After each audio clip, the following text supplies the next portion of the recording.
Hare Krishna.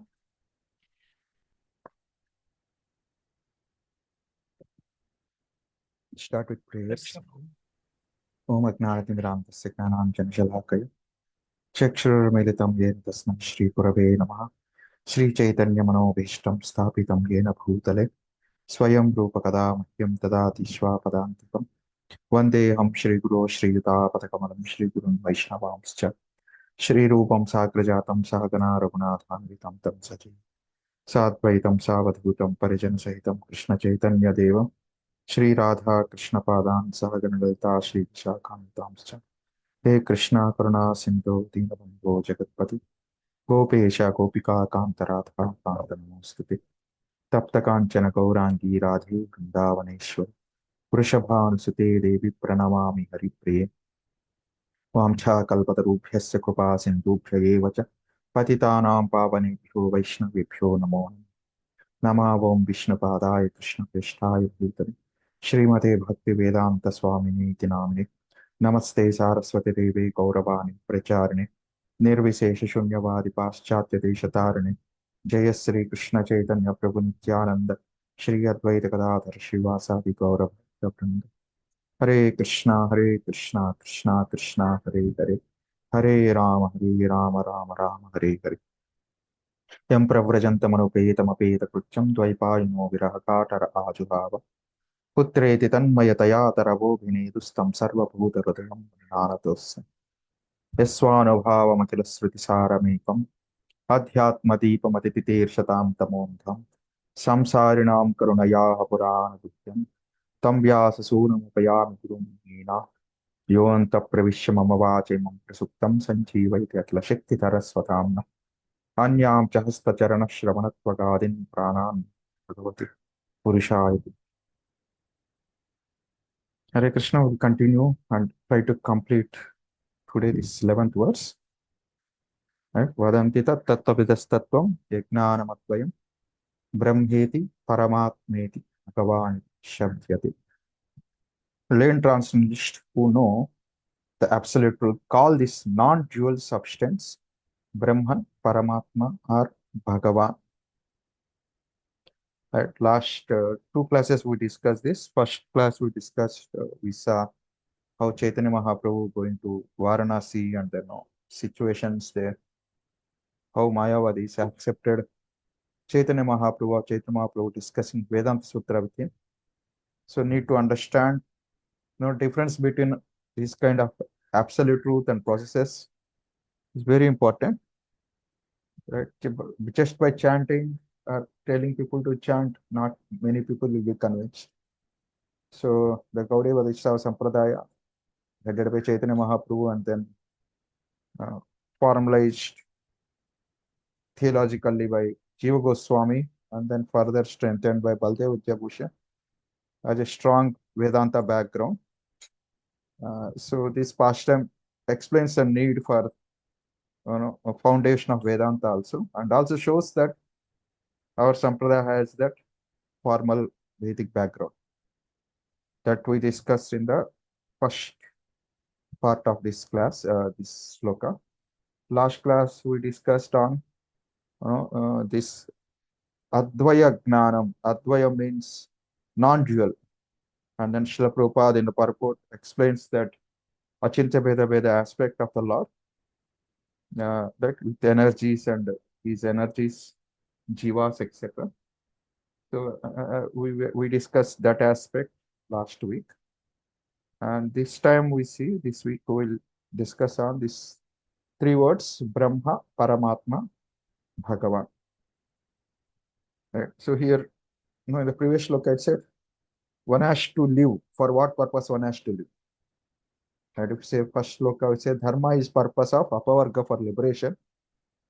Dharma's purpose is not to earn money. Right? Neither the purpose of earning money is for sense gratification. What is the purpose of earning money? It is for doing dharma. Right? Ekanta dharma. Ekantasya dharma ekantasya. Right? For one who is ultimate occupational duties. Right? That is a dharma ekanta. And then what is the purpose of sense gratification? Purpose of Artha is not for sense gratification. Purpose of Artha is for Dharma. Purpose of Dharma is not earning Artha. Purpose of Dharma is for liberation. And purpose of Kama, which we fulfill by earning Artha in a secondary, as a secondary result. The purpose of Kama is not Indriya Trupti. Purpose of Kama is for the survival, Jiveta. And why we have to live, Jivasya. Tattva Jignasa, to know about Tattva. Right? What is the Tattva that one has to know? That is explained in the 11th shloka. That is explained Vidaha, realized by Tattvavadis, Tattvavidas, those who know, one who realized Tattva, they speak about Tattva Vadanti as the Tattvam as Advaya Gnana. Right? Gnana means consciousness, Advaya means one or nothing like that. The two meanings, Advaya. Advaya means it's the same, only one is there, non-different. Another meaning of Advaya is there. There is no competition, equal or competition to that Tattva. Everything is included in that one. These are the various meanings Advaya Gnana has. So this Gnana is Satvaya, but those who realized it, they speak it as Brahman Paramatma Bhagavat iti Shabdyate. When it said Shabda is three names, and this is called Advaya, there is no, it's not a dual, it's only one. What we can make out of it logically?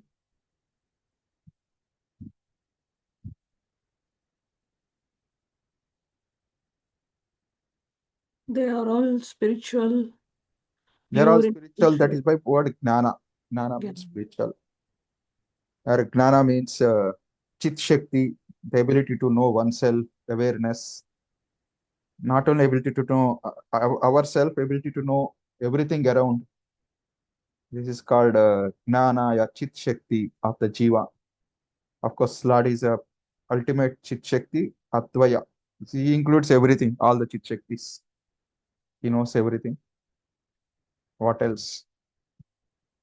It's called Advaya Gnana, non-dual or nothing like that.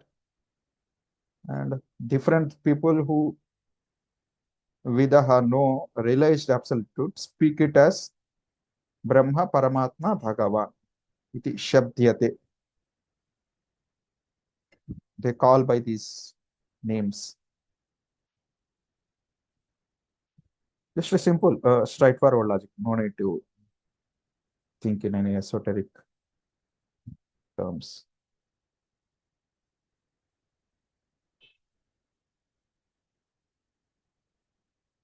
Probably if I say it, you may feel, oh, this anyway we know. What is your point? Yeah, of course, that's a point. Is its object is one. Object means entity. As an entity, it is one. Vastu.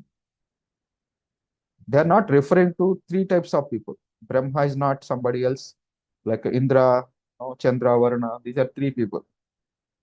So when the absolute, the Tattvavadis transcendentalists, they realized and then speak it, they speak of one object. They are not speaking of three different things, three competing no, goals, or three competing uh, conscious entities, or three competing persons, whatever you call it as. That object which they are speaking is about, they are speaking about one. But as per their realization, each of them call it by three names. Shabdyate, right? Like Srila Prabhupada calls, whether you call sun as a Surya, or in sun, sun, sun, it ultimately all of us are referring to one particular aspect only. Of course, here like that, if there's a one object, Advaya Gnanam, when all of them are speaking about Tattvavadis, Tattvavidas, speaking about uh, this gnana, which they realized, they categorize or they speak it as three things. Some say it Brahma, some say Paramatma, some say Bhagavan. But it is not three different things. It is the same thing. It's a straightforward meaning. Is it clear? Or Yeah, any Prabhu, question if you can have? you, Hare Krishna, Hare Krishna. Yes, Mataji. Prabhu, Yes, Mataji. can we say that, like my mom, Hmm. the person is one, but I refer her as, or I perceive her as my mother. For my father, Yeah, yeah. he is wife, like that. Yes, yes, yes. Exactly. Exactly, Mataji. So different angles of seeing the same thing, or different levels of realization of the seeing the same thing. Right? But that point you can speak because you all hearing it and know that. But not every time that is clear. Many other people call all of them as same. Right? Any other points?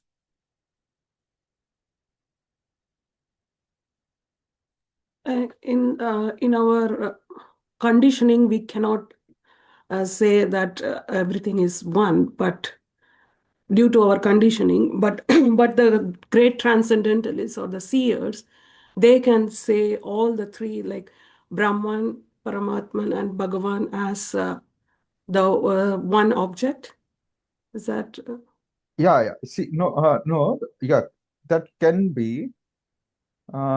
Maybe another meaning also can come. Each of them, as per their realization, yeah? understand that one object in a three different levels. Mhm. Right? When Yes. they when they're perceiving or realizing, it's not they're perceiving three different things. It's not Brahma is somebody else, Paramatma is somebody else, Bhagavan is someone else. Right? It's the same person. Some people see him as Brahma, they may not see him as Paramatma. Some people see him as Paramatma, they may not see him as Brahma, Bhagavan. It's not that they are seeing all of them see the three things. Some of them, they see only one or two or three also. That can happen. But the point Bhagavatam is telling is, Suta Goswami is mentioning is, whether they think that is a one or no something else or something else, that is actually one only. Gnana, that Gnanam is Advayam. That's not, they're not, they may be referring by different names as per their realizations or different qualities. But the entity behind, I'm using that entity, just to keep it, like a common word, general word, is the same only. It's not different. Advaya. Right? So then the next question is, if that is a 1, why 3? If it is a 3, why 1? If it is a 3, and are the 3 same? If the are the C is same, then we don't need to call it as 3. If all the 3 are not same,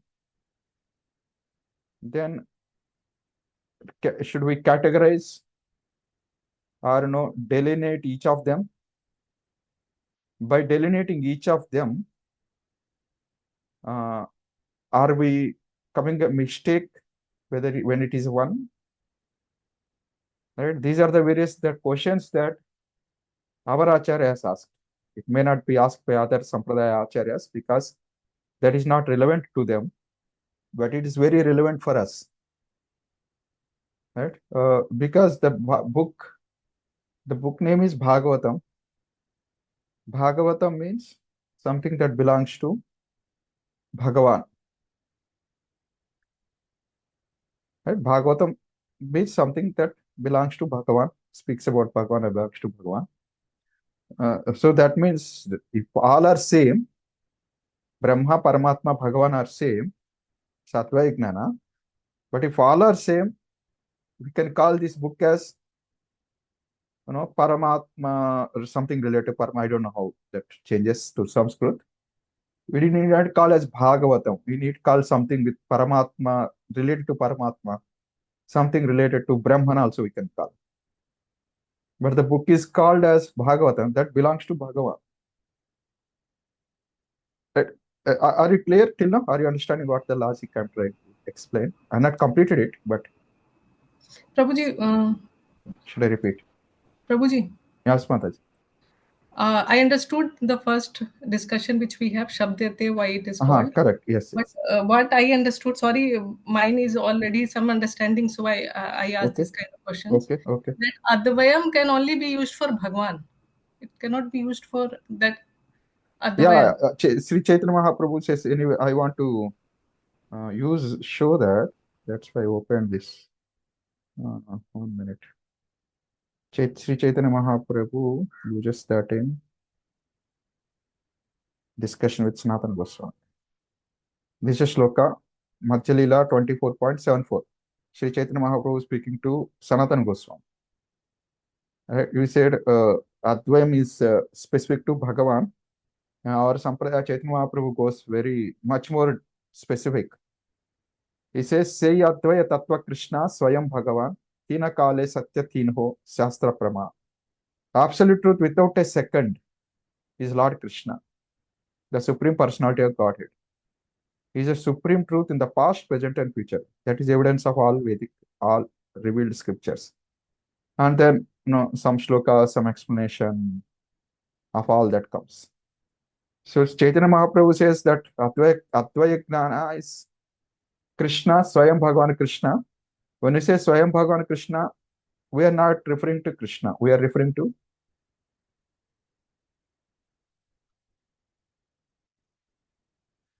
so sorry, I'm confusing the verse terminology. This is that. Nayam Sukapo Bhagavan, Dehinam Gopika Sutha, Jnaninam Chatma Bhutanam, Yadha Bhakti Matamiha. That Supreme Personality of Godhead is son of Nanda Maharaj, son of Yashoda Maya. Right? So when we say Advaya Gnanam, just if you want to answer comment on your point, we call that Advaya Gnanam as Swayam Bhagavan Krishna, son of Nanda Maharaj. For us, that's very specific, which Chaitanya Mahaprabhu gave.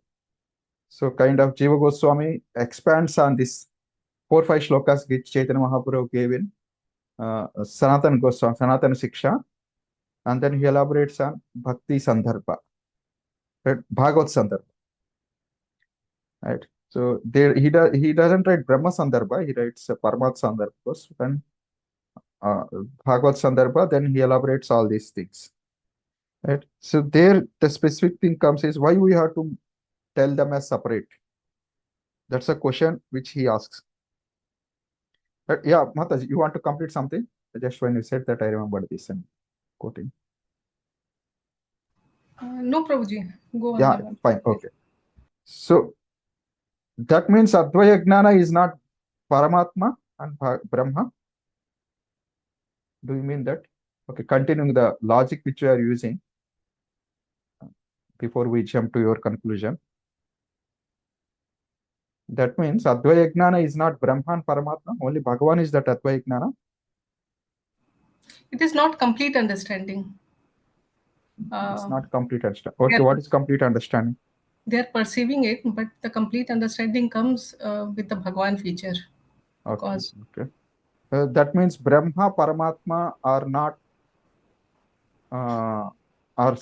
different than Bhagavan, right? They are not different, Prabhuji. Again, that example of sun, planet, and the sun god is given. It's perceiving only. It's defect on the person who is looking at it. So well trying to answer. Very good. Very good. Right. Yes. Nice. Bhagavan, sorry, Prabhu. Bhagavan feature includes all the three as well, right? Like Bhagavan feature includes all three as well. Right? See, exactly what you are all answering, both of you, and others also might be knowing they would not answer only it. thing was that now again means this kind of questions arises only when we discuss. There are 10 things we can question. The word is used na tattva vida. So how can you call everyone tattva vida? Only the devotee should be called as tattva vida. Those who have the understanding of the Bhagwan feature. Yeah. That's the exact question which here comes. If that's the case, that those who know Tattva and they speak that Tattva Gnanam as Bhagavan, the third line, Brahmeti Paramatmati, need not be there. If you go by that understanding. Right? That's why Advayam, when the Advayam, our Acharya say Advayam, they give it as a meaning that Gnanam is, there is no one like that. Like, no, there is no somebody like him, another person, and neither you can understand it, neither you can explain it. Right? So, and then there is no need of such Gnanam to be depend upon something else to be realized or explained. Right? This is how they define Swayam Bhagavan or Swayam Siddha, right, when it comes to Krishna. So when it say Advayam, the explanation which you give as only Bhagavan aspect which you are explaining, that comes when you define Advayam as there is no second like that object. Then comes, okay, there is no one like Krishna. There is no one actually like Goloka Krishna who is Swayam Bhagavan. And from him comes everything. And then comes, okay, all that comes from him is non-different from. So Advaita has two meanings. There is no second and there is no difference, non-different. So here we are not, when we discuss about there is nothing like that, let's say only one object, nothing can surpass or nothing can equal, then comes his Krishna aspect or no devotee aspect. But when we see that as this is a one object, right, which is referred by various people as different as per how they understand it, then that becomes Advaya. Right? Two meanings Advayam takes and two different understandings we get. Is it clear for others, everyone else? So Clear for me, Prabhuji. Thanks. Yeah. So depend upon how we use Advayam word, right? You can have two understandings. If Advayam you take it as non-difference, that means there is only one object, and that people, as per how they perceive that object, they call it as different as Brahma, Paramatma, Bhagavan. Right? Someone sees an apple and may call it as a fruit. Someone sees apple and may call it as a red. Someone people see apple and they may call it as circle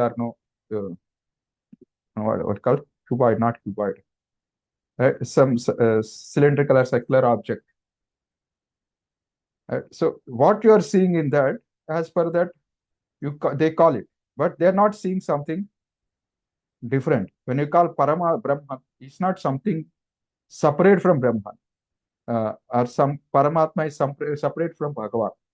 When we call Bhagavan, and he's not separate from Brahman and Paramatma also.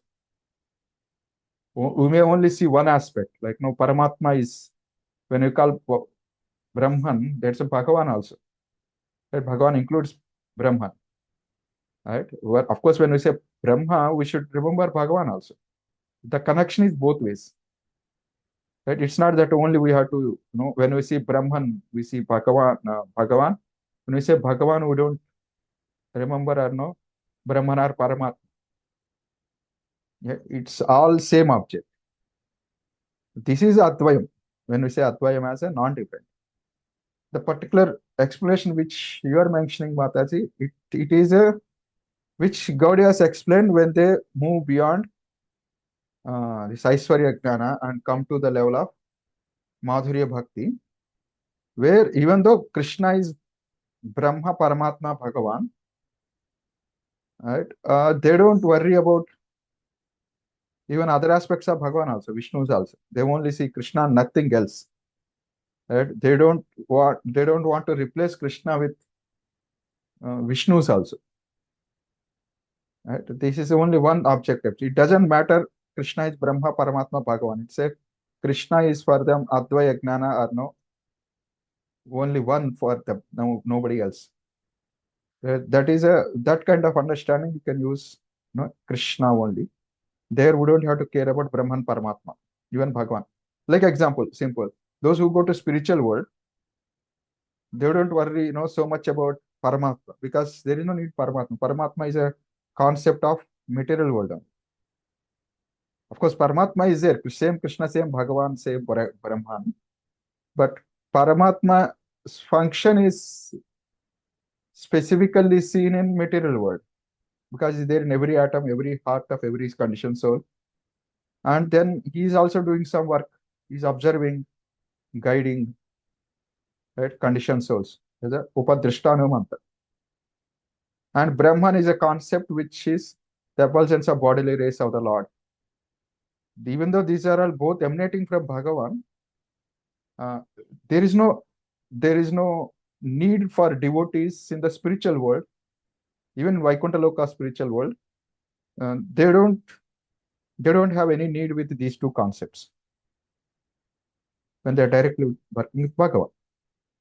This point is clear? Yes, Prabhu. Okay. Like, So we that, are- yeah. Anyone had any question on this? Then So for the devotees, the Jnanam Advayam is Krishna, and for the impersonal, those who worship impersonal feature, they consider Jnanam Advayam as Brahman, effulgence, and Paramatma. Is that? Paramatma.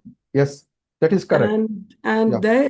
they are all one in the sense they are all eternal and Ah. spiritual, pure Yeah. consciousness. Yes. Correct. Tattva And means eternal here.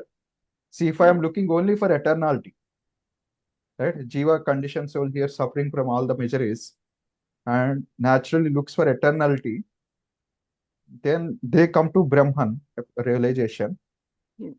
That Brahman realization is, they are just situated in a position that I am eternal, I don't have any miseries, yes, right? So and that realization, and they see that I am belong to same Brahman who is having that quality of eternality and no misery, and I also belong it. That experience itself is so much overwhelming. They don't need to worry about material world much, yes, right? So that much you appreciate Krishna, that's a Brahman realization. yes, Right? And then Paramatma realization is, and there they don't have to worry about, they don't think about whether Lord has energy, Shaktis, right? He's a form, his beauty. They don't consider so much, like, they're just happy with consciousness, Gnanam and Tattva. Tattva is that eternality. Tattvam and Gnanam, eternality, both are there. That much is sufficient for them. That one quality of Lord, eternality, is sufficient to make them peaceful. yes, Right? Peaceful means it's not. I'm not calling happy bliss because peace is just lot no miseries. In that definition, I'm saying peaceful. But when someone sees Parama come to yoga stage, and their yoga stage is not about just a quality of the Lord.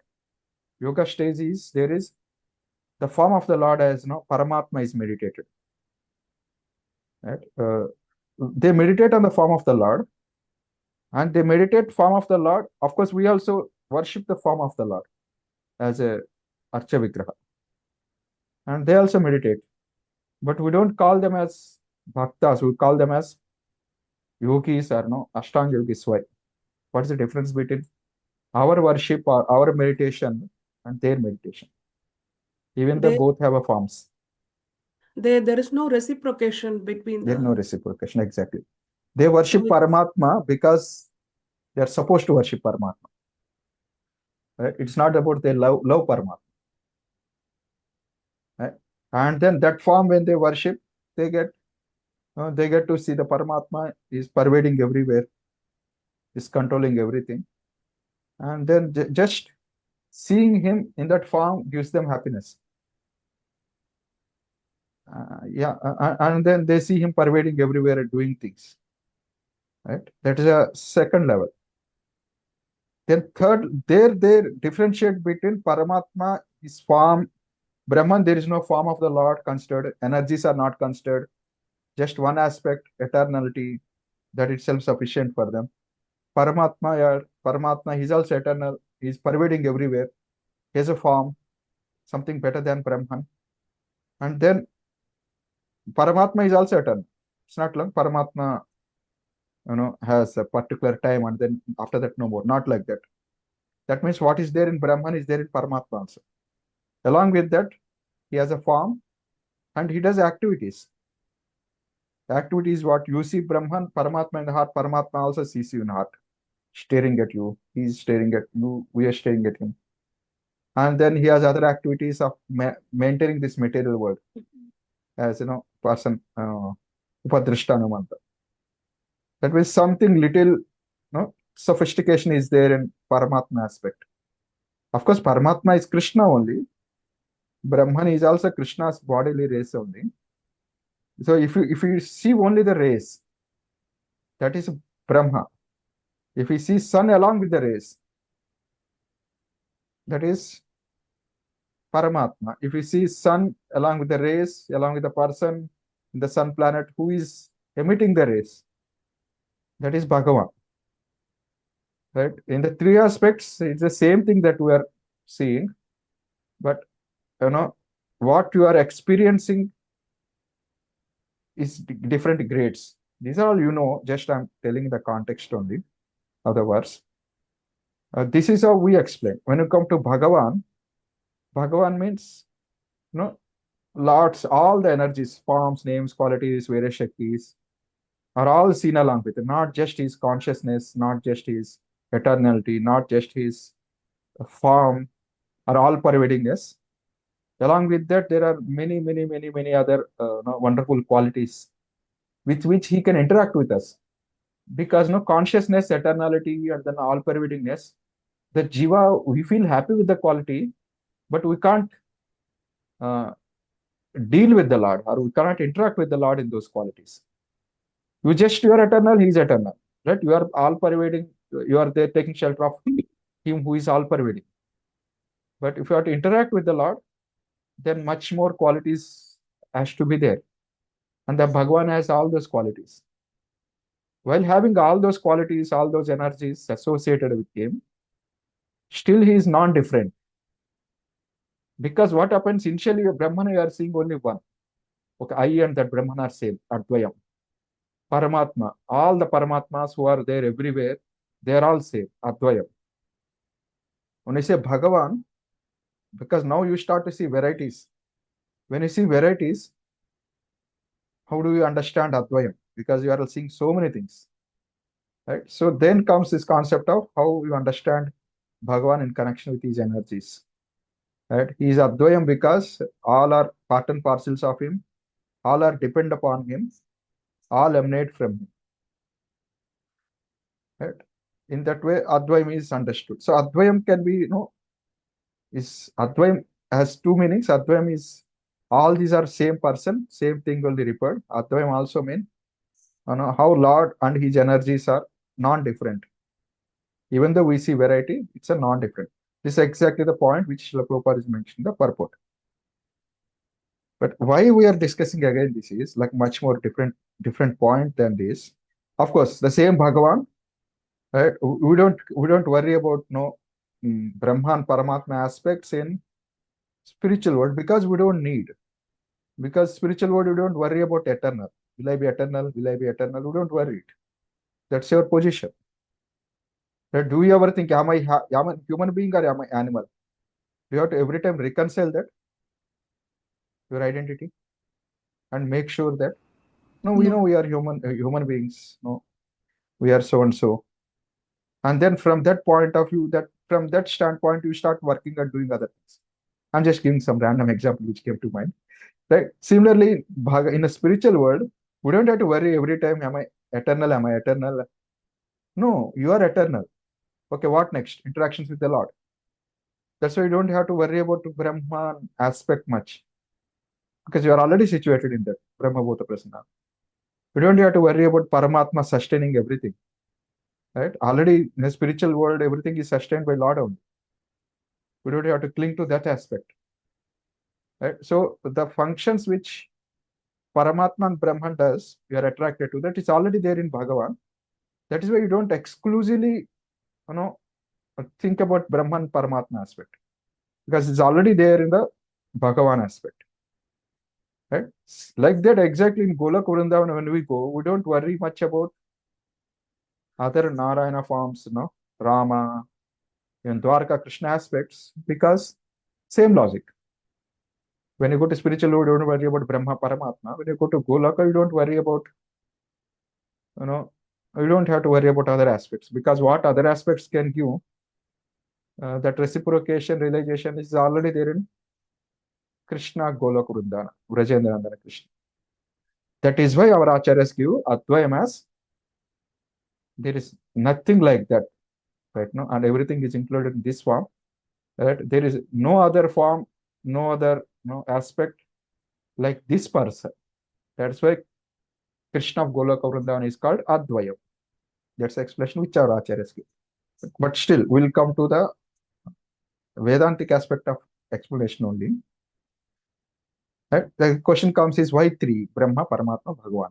The way we understand is, it's actually Bhagavan is the topmost from our point of view. And then you understand, as per your understanding, you perceive it as Paramatma, Brahman, or Bhagavan. Right? That's all clear for us. That's how we see. But this is not clear for everyone.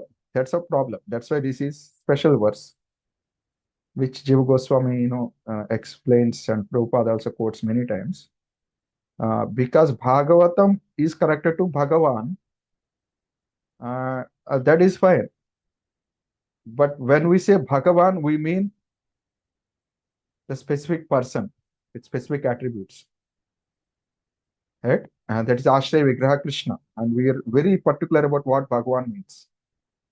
Right? When I say water, or when chemistry person say water, right? He understands much more about qualities of the water. Okay, H2O, and what else, this, that, many other things. We may speak it as a very generic, normal people. Right? And someone say sun rays, but someone who is astronomy, they may speak much more about sun. What is there in the planet, or what chemicals, what reactions goes on, which time of the year this is, which position sun is in, why temperature this, why temperature that. So many things they may say. Right? So that's why for those people who say it's just Brahma, Paramatma, Bhagavan, right? So as per their understanding, and why they differentiate it, our acharyas are the one who is making it clear differentiation, because it's our need, specifically our need, because we are pinpointedly telling who is Bhagavan. Right? Very specifically mentioning Paramatma. Other sampradayas, they use it very generically. Right? Other sampradayas, other people call as Krishna Paramatma. Especially in South India, the Krishna is, we never call Krishna as Paramatma. Do we ever call Krishna as Paramatma? In generic, of course, Krishna is Paramatma, but we don't call, right? We always call Krishna as Bhagavan. But other sampradayas, general way of people speaking, Krishna is called Paramatma. Right? Krishna is called Param Brahma. Of course, when they say Para Brahma or Brahma, they use the word Brahma as a main for them, not the Parama. We are the ones who separate the, specifically highlight the word Para Brahma, Para. Right? Chaitanya Mahaprabhu, in that, you can see in that Sanatana Goswami's Siksha, he explains what is Atma, Paramatma, what is Atma, and then he explains Paramatma. Right? We go into micro details because we want, our acharyas see much more details, much more specificness, right? Much more Advaya means something like far superior, which no one can excel. That kind of aspect they see, they explain it. For others, these are all same. It doesn't matter, you call Brahma, Paramatma, Bhagavan, it's all same, everything same. Sab wahi hai. Like, that is correct. While saying that is correct, it is our need as Gaudiya Vaishnavas to differentiate even this one. Even though they're all one, and we differentiate it. We differentiate it very micro, very minutely. This is like this only. Bhagavan means this only. Advaya means Vrajendranandana Krishna only. Paramatma means this only. While others, they like no, it's what not transfer. Like no, they can use the same word for other aspects of Bhagavan also. Right? That is where this word comes important for us to establish our concept of Gaudiya Vaishnavism. Our acharyas use these words. See, you all call it one. These are three different things. If they're not three, why? If they're not three, why to tell that no three names? Better tell one name. Okay, yeah. Right? If they're all different things, why call it as Dvayam? Right? It is simultaneously Advayam. It is simultaneously three different things. You can't, use one for the other. Right? And then based on this concept, they start explaining. It is Advayam, but still each of them has their own particular meanings, particular position. Right? And then with this, they start defining what is Bhagavan. Once Bhagavan is defined, who is Bhagavan, then Bhagavatam is easy to explain. Bhagavatam. Right? Am I clear till this point? Little technical, but I can't do much justice. Hare Krishna. Hare Krishna. Prabhuji, Ah. when here that gulab jamun Correct. Yes. sap, na? Yes. Because we can call it sweet, but it is actually gulab jamun. Like taste-wise, sweet. Yeah. We say it is sweet. It is a sweet, but it is. Yeah. Sweet is a one quality of the gulab jam. Yeah. What you said now reminded me of one verse. There's a third canto. I think previously I would have quoted that. Third canto, one of the, maybe I'll send later. Taste, smell. We get that. Let me check. We can get exactly same analogy is used by Devahuti Devi, maybe somewhere 1933, 19. Somewhere 33, 19, 18. Somewhere it comes. Or 32. It is the same thing. Like no same object. One person sees its taste, one person understand by smell, one person understand by shape. But person who is eating gulab jam, you can understand everything. For example, touch is there, taste is there, smell is there, right? All these things that person experience. Gulab jamun, you had explained from distance. Now, from a distance only smell we can perceive. We come closer, we can see the texture. Yes. From a distance, from a distance you can smell it. No, okay, this is being made in kitchen.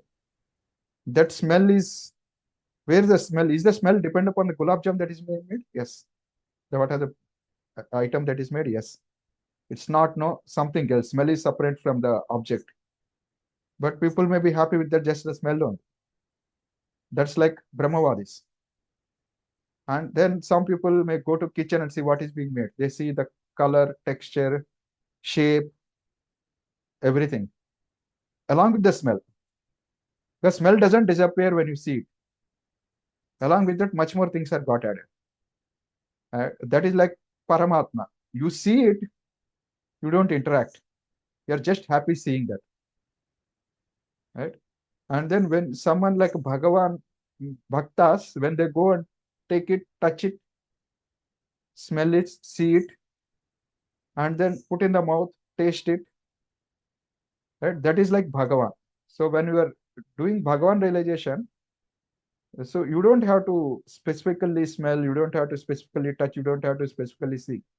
It's all included in that interaction.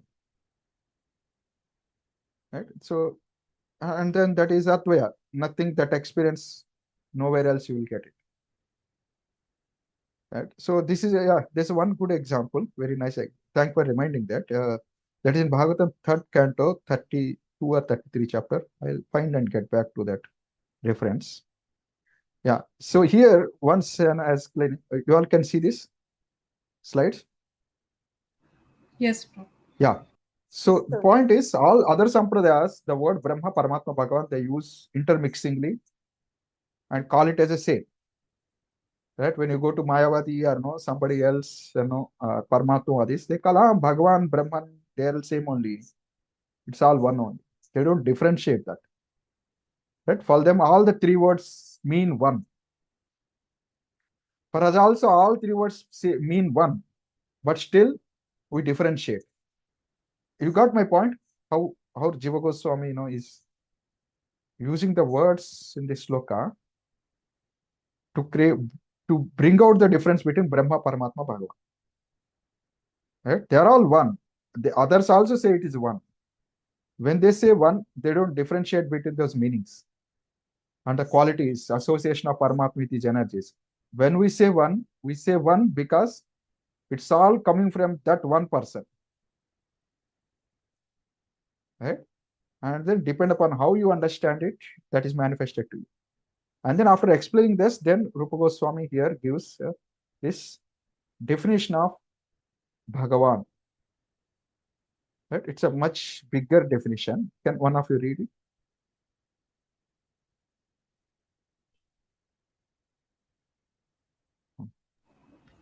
Hare Krishna. I can read now. Yes. He who is the very form of existence, consciousness, and bliss, who possesses inconceivable, multifarious, and unlimited energies that are of his own nature, who is the ocean of unlimited, mutual, contradictory qualities, such that in him both the attribute and the possessor of attributes, the lack of differences and varieties of differences, formlessness and form, pervasiveness and centrality, all are true, whose beautiful form is distinct from both gross and subtle entities, self-luminous and consisting entirely of his own nature, and who has unlimited such forms that are manifested by his chief form called Bhagwan, whose left side is beautified by Lakshmi, the manifestation of his personal energy suitable to his own form, who resides in his own abode along with his associates, who are furnished with a form that is a special manifestation of his own splendor, who astonishes the host of Atma Ramas, those who take pleasure in the self, by his wonderful qualities, pastimes, etc., which are characterized by the play of his personal energy, whose own generic brilliance is manifested in the form of the reality of Brahman, with the sole shelter and life of his marginal energy called the living entities, whose mere reflected energy are the modes of nature visible in the unlimited phenomenal world. He is Bhagwan. This is a definition of Bhagavan. Right? I mean, Sanskrit is also there.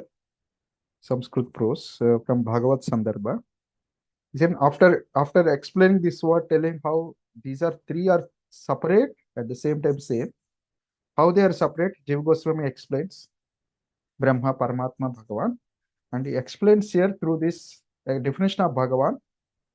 The Bhagavan possesses all that is there in Brahman, Paramatma, and along with that, he has many other things.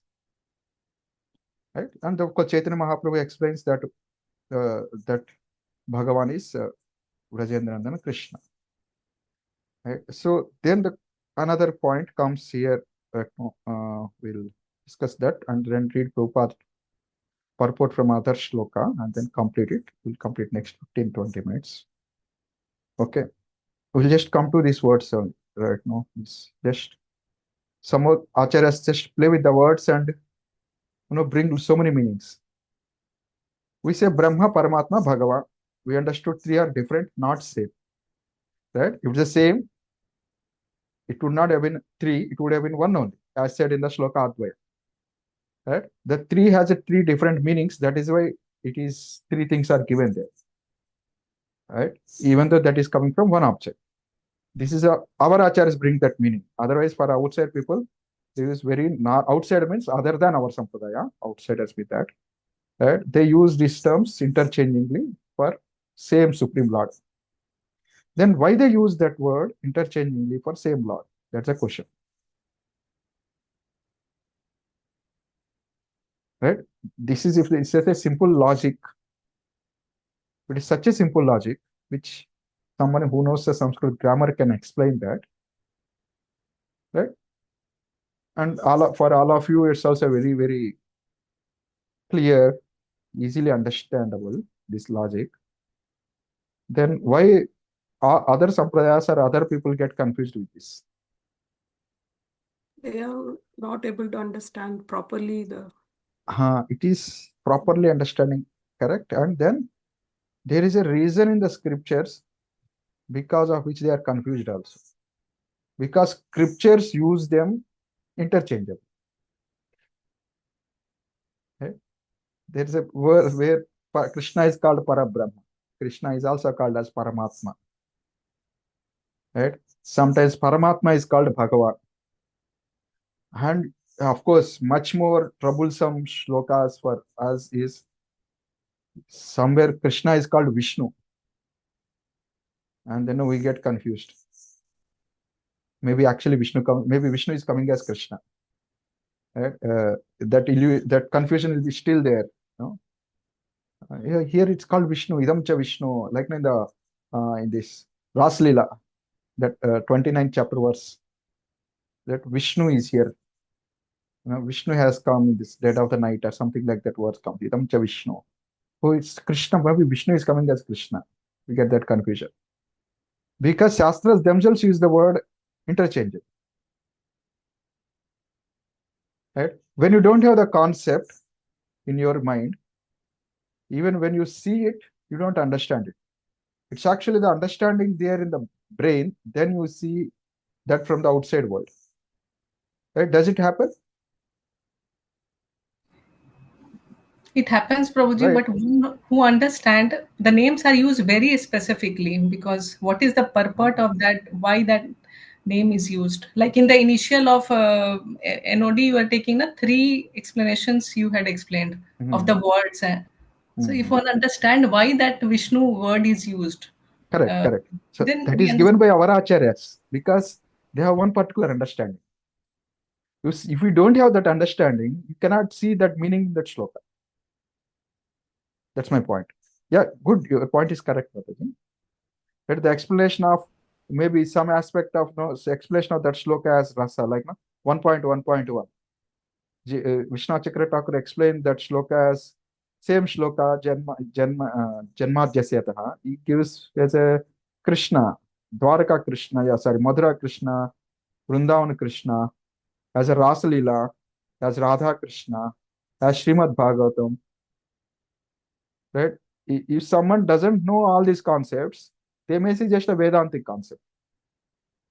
Right? Because our acharyas see those concepts, know the concepts, in that verse they could see that concept being reflected. If you don't know that, you will not see the subtle aspects. Right? So the point, other sampradayas get confused with these. Other sampradayas means I don't know which sampradaya exactly, but that's why I say others get confused with the 3 terms is they don't know the difference between the 3 terms. Hence, whenever these 3 terms are used interchangeably, natural conclusion they come is these are same. Right? Like example, like same. Here, I think Vishnu Chakra Thakur gives some example. There will be many. See here, this shloka. Aho bhagya. You can see the this, right? Word file. Yes, Prabhu. Okay. Yeah. Aho bhagyam nanda gopa vrajavpasham. Okay. It is being explained about whom?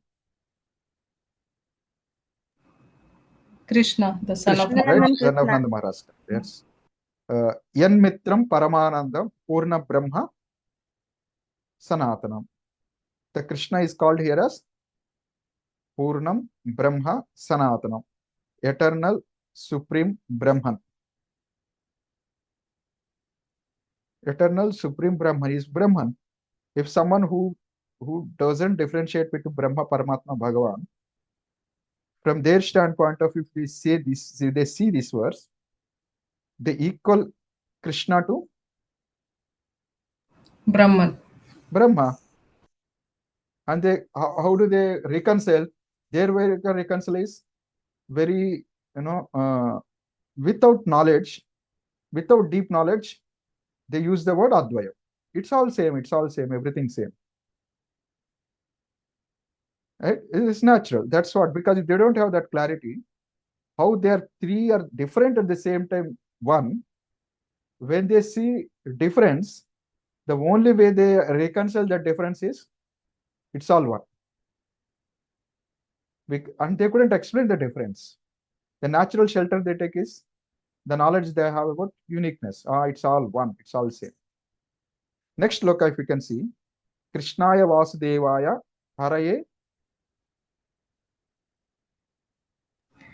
Paramatma. Pranta Kleshanashaya Govindaya Namo. So Krishna Vasudeva is a Hari. Who is he? He is Paramatma. See, Krishna is Paramatma. Krishna is Brahma. Right? So that means Brahma, Paramatma, Krishna all are same. Right? And then Bhagavatam is saying Advaya Jnanam. It's called 3 different names. This is how others see it. What Jiva Goswami bringing is, if it is all the same, why use three words? You can use one word. You don't have to call by Brahma, Paramatma, Bhagavan. Just use one word. Why to confuse with 3 names? That means 3 would have a significance. Different word would have different significance. That is why it would have been used. It would have called 3, Vadanti. This subtle aspect he brings out. He says, okay, then how do we understand? If there are 3 and the same one, our people, we don't say they are not one. We never contradict Advaya Gnana, or we never say Krishna is different, Paramatma is different, Brahma is different, Vishnus are different. Not like we are not like a phonetically saying this is separate, that is separate type. We accept Advayam. On the background of Advayam, foundation of Advayam, we explain the varieties. What Mayavadis does is, because they couldn't explain variety, they club everything as one, or that is Brahmavadis does. What Mayavadis does is, because they couldn't explain variety, they tell variety as Maya. For them, Brahman is highest, variety is Maya.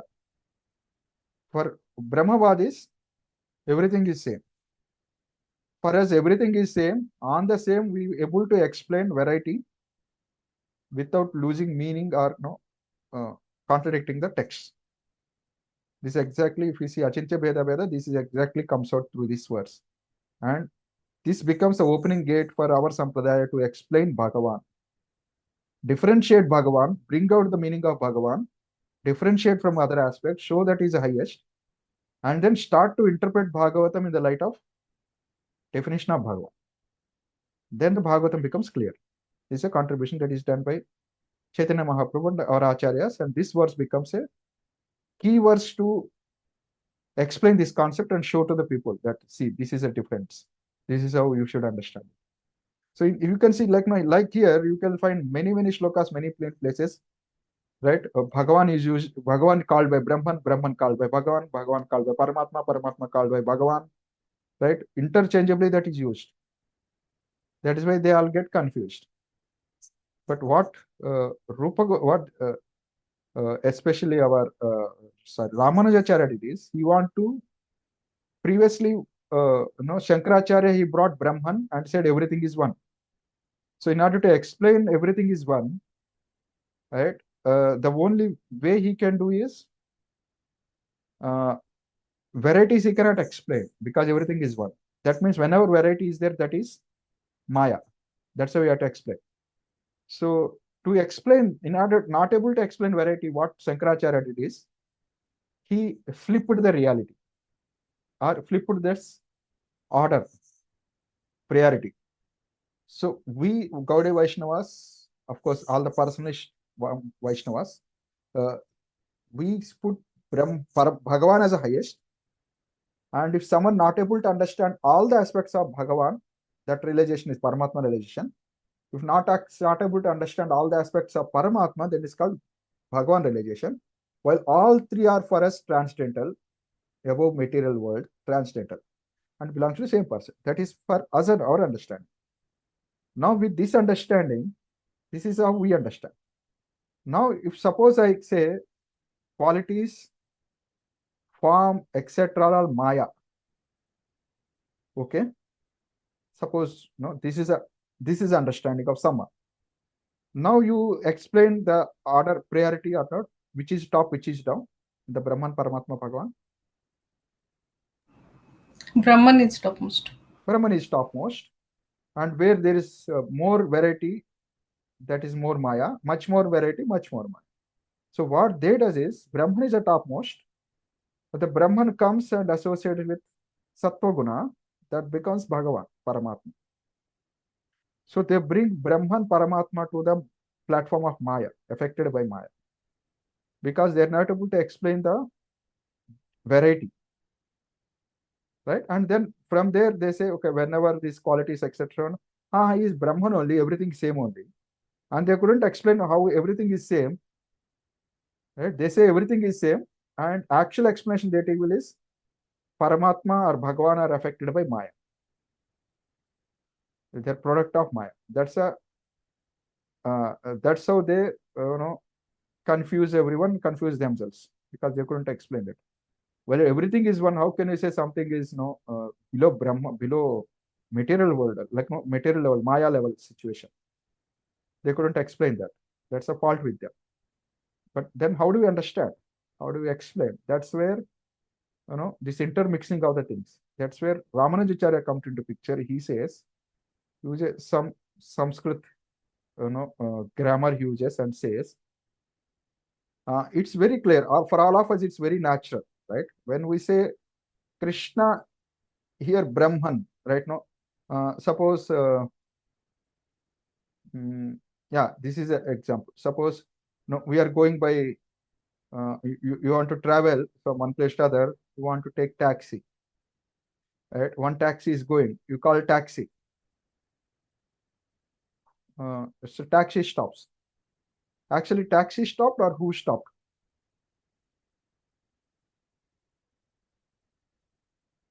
Right? There's a person in the taxi. Driver. Who stopped the taxi, right? Driver. But you did not call by the name of the driver. Not even you call the driver. You call not even the name of the driver also. You call taxi, and then taxi stopped. It's not taxi that stopped, the person that stopped. So even though you did not call him by name, you used a generic word taxi. These taxis, there are millions of taxis or crores of taxis there everywhere in the world, right? It's a very generic name. But when you call the word taxi, the taxi actually in practicality means that person's name, that person, right? Right. So here, in that context, right? In that context, if we see Brahma here, Brahma Sanatanam, in the context of Nanda Gopa Vraja, the one who is living in the Vrindavana Vrajabhumi, if we call that person as Brahma, actually, are you referring to Brahman or are you referring to Bhagavan here? Right? Even though you call him by name taxi, the person he's actually one who is stopping the taxi. So here, even though you call Brahma, because you are speaking about someone in Golok Vrindavan, playing pastimes with his associates, his parents and cohort friends. So we are not referring by word Brahma to Brahman effulgence, but we are referring to Bhagavan. Right? Clear? This point is clear? Yes, Guruji. The word Brahma doesn't stop at word Brahma. The word Brahma reaches Bhagavan, because in that context, the Brahma actually takes the meaning of Bhagavan. Like in the given context, taxi is equal to, if you know the name of the person, you call, okay, so and so, Ramesh stop. Right? Ramesh stops the car. But you don't know the name of the person. You say taxi stop. Even the name of person is Ramesh. When you say taxi, the taxi is almost equal to Ramesh from perspective of that shloka, that situation. Same is the case here. Even the word Brahman is used. We are not calling Krishna as Brahman or Brahman as Krishna, equating all of them. From this situation, the word Brahman takes the meaning of Bhagavan. From the same, Krishnaya Vasudevaya Haraye Paramatmane Pranta Kleshaya Govindaya Namo Namaha. Right? From the context which is being explained here, Paramatma takes meaning of Bhagwan. Right? Sometimes opposite also may happen. Right? Any example which we see, we say general, we say specific, but it's about general. Right? Maybe I'm not recollecting any example like that.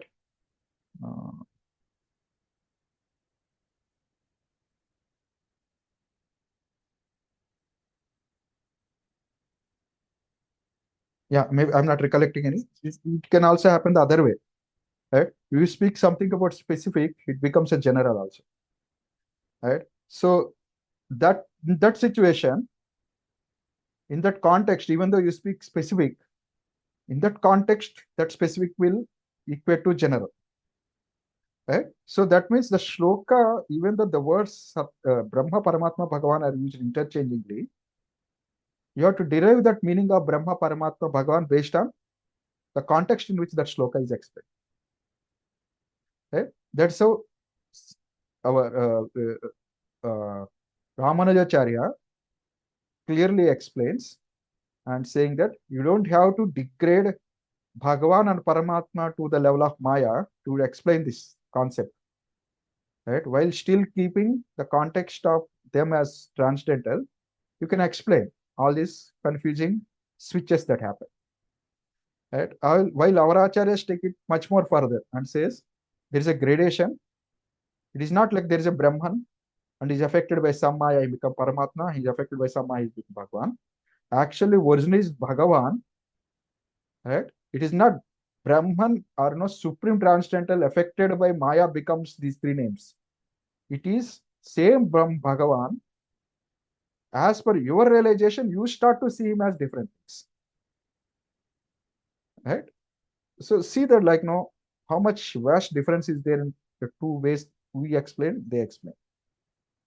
Right? It is our limitation to see him in three levels. He's Advaya only, he's a one, he's non-dual, and he's no one can surpass, no one can equal him. It is our limitation. So our limitation can be extended to our limitation I can extend to our specificness to which rasa also. Like no, if we are very specific in rasa, we can see him as Radhendra and Krishna or no, Madhura Krishna or anything. Right? They take it further. That's a different level of acharyistic. Right? So Ramanujacharya uses this concept to explain. Based on the context, you have to see the word Brahma, Paramatma, Bhagavan changes. Right? Doesn't mean you can club all of them and say one. So uses this to explain how Atma, Paramatma, Bhagavan, Brahman, right? Sometimes the word Akasha is used. Akasha is Brahman, right? Akasha is not Brahman. Brahman is like pervading like Akasha, right? To explain the pervasive nature of Supreme Lord, Akasha used. So there, Akasha refers not to the material world Akasha. Akasha there refers to the pervasiveness of the Lord. So Akasha equals their Brahman. Right? I'm saying some other place also similar concept can be used to reconcile these confusions. So exactly the same concept. If we see, like, how do we know? We never read Ramayana, right? None of us know that. Maybe Jiva Goswami may refer, some scholars may refer all those sandarbhas. We can't study all those sandarbhas, right? And we can never understand this concept, right? So exactly, I had this doubt, and somehow, luckily, I came across this shloka of Srila Prabhupada. I think it's difficult for all of you to see this. I'll only read very small letters. It's in Srila Prabhupada purport. One of the purport, Srila Prabhupada explained this concept. Right? If you're able to read nicely what Prabhupada is speaking, you may not know entire context of Ramanujacharya, etc., the Sanskrit grammar, but the concept will be clear for us. Right? I'll read it. Maybe 4:20:25 folio. I'll show folio, that is better. 22:25. Okay, with this, just reading this Prabhupada purport, we'll stop the class. Yeah, just my point is that to show this flow that we're not missing anything just because we don't know, we're not able to read or access to all the books. If we read Prabhupada books and accept his, whatever he tells without missing it or going forward, let us skipping that, we can understand these concepts also. Just that we may not know technical terms behind it. The concept will become clear. So just to bring that confidence in Prabhupada purports. This is a shloka 422-25 Prudhumara section. Harer muhustat parakarna pura gunabhidhanena vijrumbhamanaya bhaktya hyasanga sadasat anatmani sya nirgune brahmani chandyasarati. Right? If you see the C words, Hare is there, Guna Abhidhanena is there, Bhakti is there, Nirguna is there, Brahmana is there, Rati is there. Do you think if we go by standard definition, Sanskrit definitions of Brahma, Paramatma, Bhagavan, does it have any context actually? Brahmani Rati, it doesn't make any sense. Nirgune Rati doesn't make any sense. Nirgune Gunabhidhanena. Right? Gunabhidhana means qualities, standard qualities are there. Nirguna means no qualities. Right? Bhaktya is there. Right? Hare is there. Right? These are all one sense contradictory if we go by that. But how do we reconcile it? So because the shloka has that variety, Srila Prabhupada brings this purport that point. We'll read a translation. So the devotee should gradually increase the culture of devotional service by context hearing of the transcendental qualities of Supreme Personality of Godhead. These pastimes are like ornamental decorations on the ears of devotees. By rendering devotional service and transcending material qualities, one can easily be fixed in transcendence, the Supreme Personality of Godhead. Right? If we see from a Bhagavan perspective, Bhagavatam is Bhagavan perspective. From that perspective, we see the shloka. We don't get confused by Nirguna, Brahmani, Rati, Guna, Bhidanena. Right? Because we know entire context is Bhagavan. Okay, because in this context, how do we explain Nirguna? How do we explain Brahman? How do you explain Rati of the Brahman? How do you explain Gunas in Nirguna Brahman? It's no more confusing. It's very clear. Right? Because that's a Prabhupada purports if we say Bhakti, Bhakti, Bhakti, because Bhagavatam is about Bhagavan, Bhagavan is about Bhakti only. What else it will be there? Right? That is made clear by our people, Sampradaya. Yeah, here you can see, I think, this last paragraph. The word Brahmani used in this verse is commented upon by impersonalists or professional reciters of the Bhagavatam, who are mainly advocates of the caste system by demonic birthright. They say that Brahmani means impersonal Brahman. But they cannot conclude this with reference to the context of the words Bhaktya Gunabhidhanina. What is the word? Reference to the context. This is exactly some Sanskrit grammar based word. I don't know much that. Reference to the context is a Sanskrit word for how Ramanujacharya reconciled between Brahma Paramatma. Prabhupada not used complex Sanskrit grammar, but used the word reference to the context. For normal people who trust Prabhupada, reference to the context, write English has a natural meaning. What it means by Sanskrit also. Right? In the context of Bhakti and Gunabhidhanena, you have to interpret Brahman. That's what Srila Prabhupada is saying. Otherwise, normal people, impersonalist or professional writers, they just take the dictionary meaning of Brahman. Right? But here in the context of Bhakti and Gunabhidhanena, you understand it. That is called Sanskrit that is used, that is a word called a reference to the context. According to the impersonalist, there are no transcendental qualities in the impersonal Brahman. Therefore, we should understand that Brahmani, if a Brahman has transcendental qualities, those transcendental qualities are not material qualities. Right? That's how they interpret. But how we understand? If a Brahman has qualities, that Brahman is Bhagavan. Clear?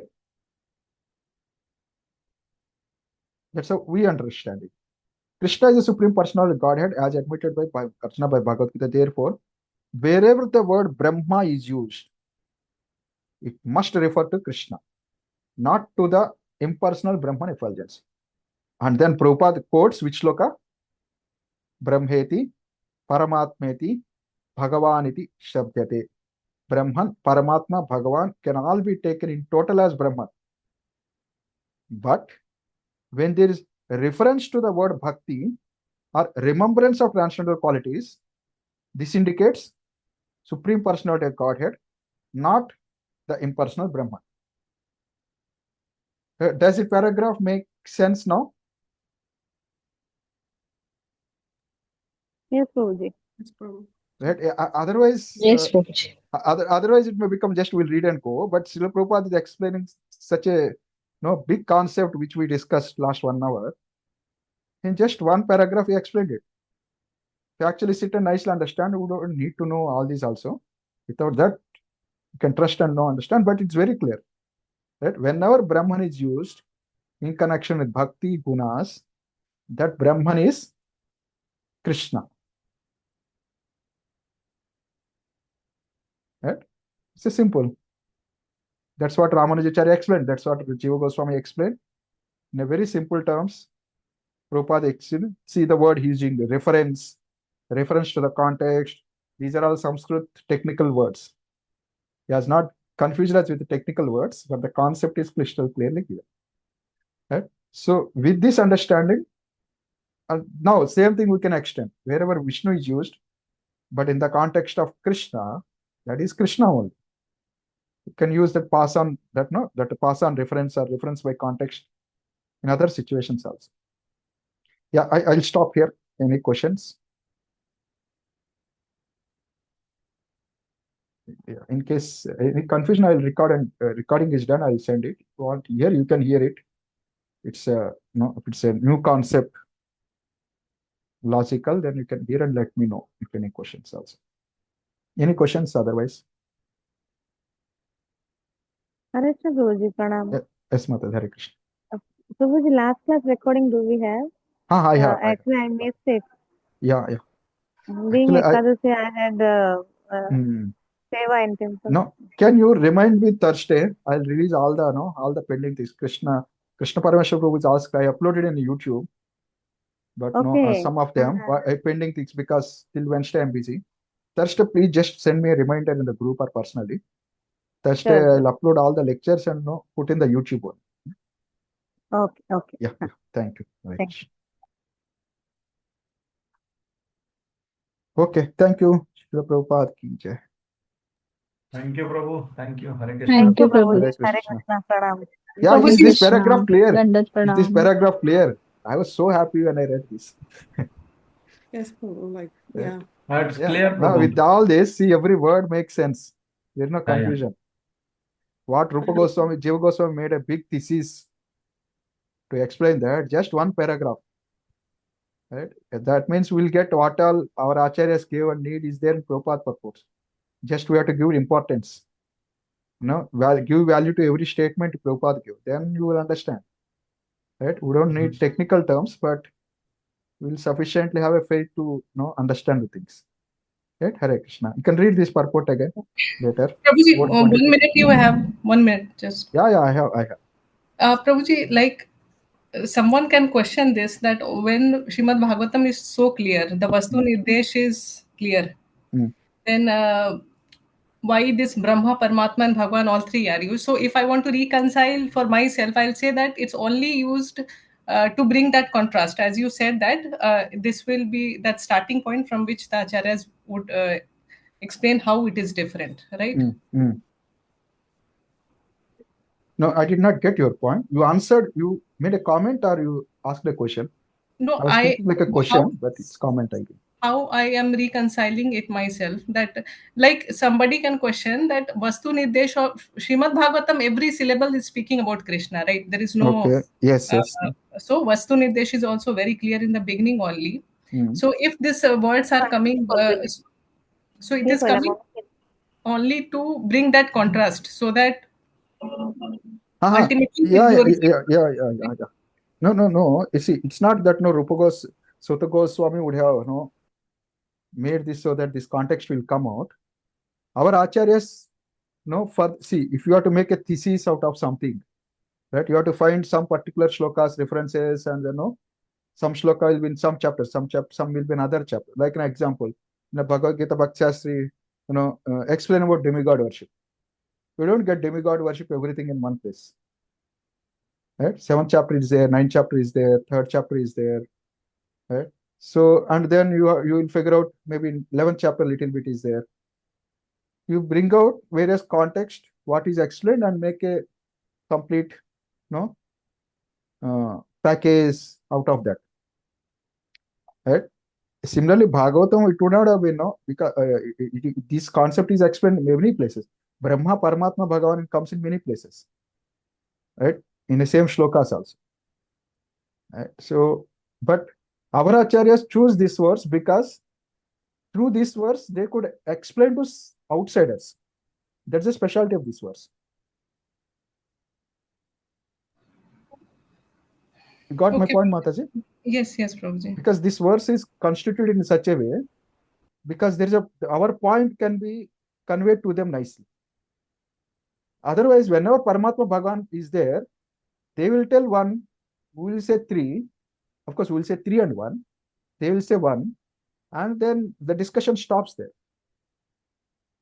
But in one shloka, that concept is told, this is a 1, this is 3 simultaneously. And then, when they say 1, we will say, then what is the need of telling only, what is the need of telling 3, which is only 1? Just call it as Brahman or Paramatma or Bhagavan 1, that's it. Why you have to tell these 3 are there, but this is only 1? That means 3 names came, means 3 are different. Right? We can argue them with them like that. Right? Then makes this differentiation. Like, no, this is this is this, this is this. And then the question comes is, who is higher, Paramatma or Brahma or Bhagavan? Then comes various shlokas. Right?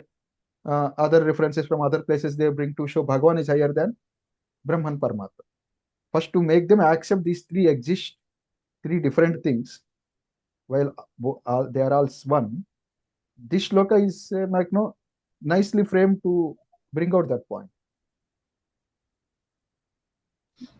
Got my point? I think I answered your question. No, I got it, Prabhuji. Yeah. You got it, no? Okay. Yeah. Thank you. Because this shloka is constituted in a way that discussion can happen. That, yeah. Of course, that's exactly right. Chaitanya Mahaprabhu has to discuss with these Mayavadis. Yes, Hare Krishna. Yes, Mataji. Okay, fine. We'll stop here. Hare Krishna Prabhuji. Hare Krishna. Yes, Mataji.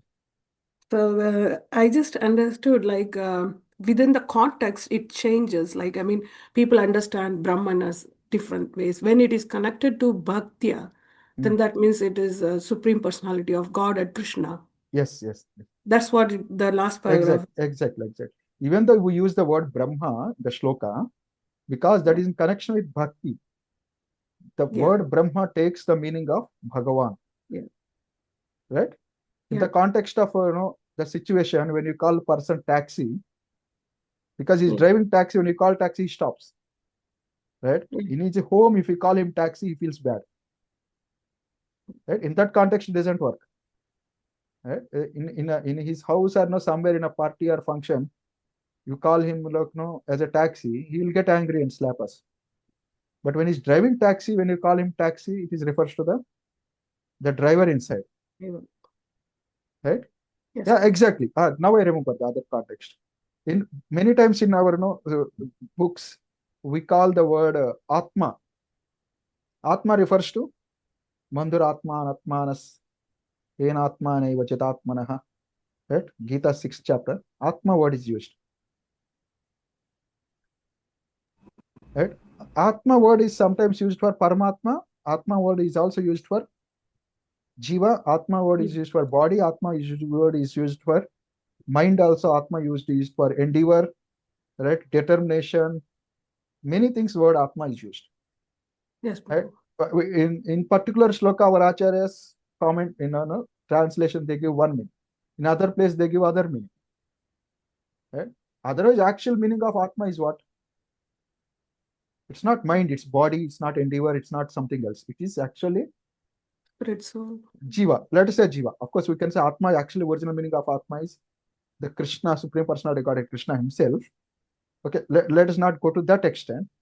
At least let's take context of Atma means soul. Soul means which without connection with the body. That's Atma, which we all know the word. But in particular context where you are referring to, mental aspects, right? Then the word Atma takes meaning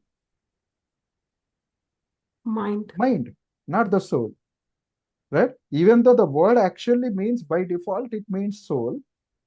In the context, it takes the lesser designation of mind, right? In the context of someone driving, even though driver is a lower word, but the driver refers to the taxi is a low word, but actually taxi refers to the higher concept, the person, right? The particular name, particular person. So based on the context, whether that name takes, the taxi word takes higher meaning of the person, or based on the concept, the word Atma, instead of taking a higher meaning, it takes lower meaning, mind, body also. Yeah, these are just example. Sorry, when asking, I remember that. No other analogy how to explain this.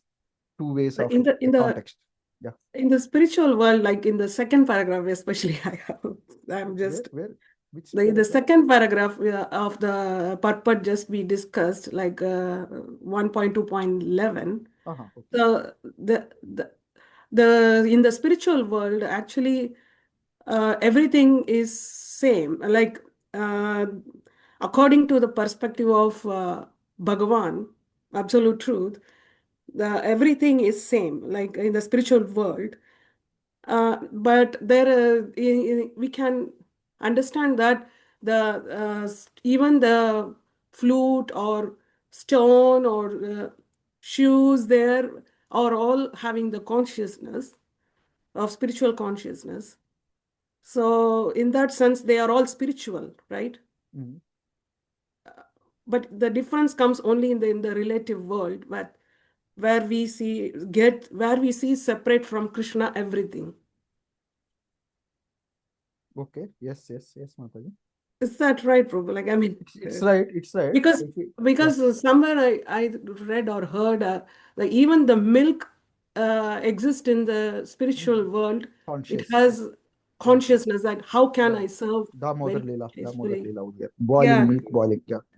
Yeah. Correct. That's exactly subject and object. There is no qualitative difference. Yeah. Right here. Of course, last time we discussed qualitatively also not exact. Right. Of course, Krishna is much more than all of us. But the qualities of that are coming from Krishna in that way. Yes. Right? So they all understand that connection to Krishna clearly.